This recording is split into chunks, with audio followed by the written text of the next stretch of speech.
सभी को जय मसीह की। आज हम पढ़ेंगे यिर्मयाह अध्याय 28। यिर्मयाह और हनन्याह नबी।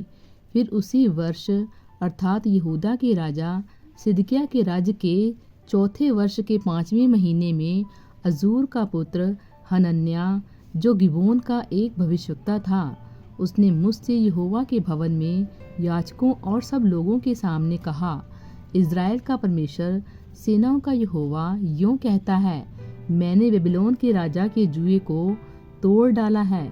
यहोवा के भवन के जितने पात्र बेबीलोन का राजा नबूकदनेस्सर इस स्थान से उठाकर बेबीलोन ले गया, उन्हें मैं 2 वर्ष के भीतर फिर इसी स्थान में ले आऊँगा। मैं यहूदा के राजा यहोयाकीम के पुत्र यकोन्याह और सब यहूदी बंदियों को भी जो बेबीलोन गए हैं इस स्थान में लौटा ले आऊँगा, क्योंकि मैंने बेबीलोन के राजा के जुए को तोड़ दिया है।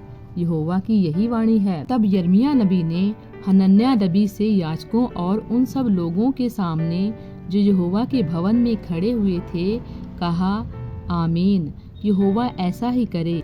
जो बातें तूने भविष्यवाणी करके कही हैं कि यहोवा के भवन के पात्र और सब बंदी बेबीलोन से इस स्थान में फिर आएंगे, उन्हें यहोवा पूरा करे।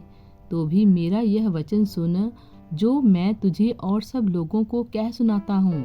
जो भविष्यवक्ता प्राचीन काल से मेरे और तेरे पहले होते आए थे, उन्होंने तो बहुत से देशों और बड़े बड़े राज्यों के विरुद्ध युद्ध और विपत्ति और मरी के विषय भविष्यवाणी की थी। परंतु जो भविष्यवक्ता कुशल के विषय भविष्यवाणी करे, तो जब उसका वचन पूरा हो, तब ही उस भविष्यवक्ता के विषय यह निश्चय हो जाएगा कि यह सचमुच यहोवा का भेजा हुआ है। तब हनन्याह भविष्यवक्ता ने उस जुए को जो यिर्मयाह भविष्यवक्ता की गर्दन पर था, उतार कर तोड़ दिया। और हनन्याह ने सब लोगों के सामने कहा, यहोवा यूँ कहता है, इसी प्रकार से मैं पूरे 2 वर्ष के भीतर बेबीलोन के राजा नबूकदनेस्सर के जुए को सब जातियों की गर्दन पर से उतार कर तोड़ दूंगा। तब यिर्मयाह भविष्यवक्ता चला गया।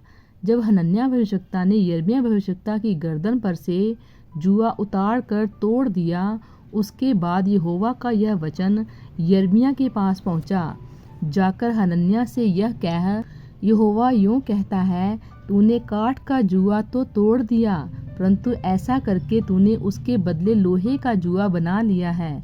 क्योंकि इज़राइल का परमेश्वर सेनाओं का यहोवा यूँ कहता है कि मैं इन सब जातियों की गर्दन पर लोहे का जुआ रखता हूँ, और वे बेबीलोन के राजा नबूकदनेस्सर के अधीन रहेंगे, और उनको उसके अधीन होना पड़ेगा, क्योंकि मैदान के जीव जंतु भी मैं उसके वश में कर देता हूँ।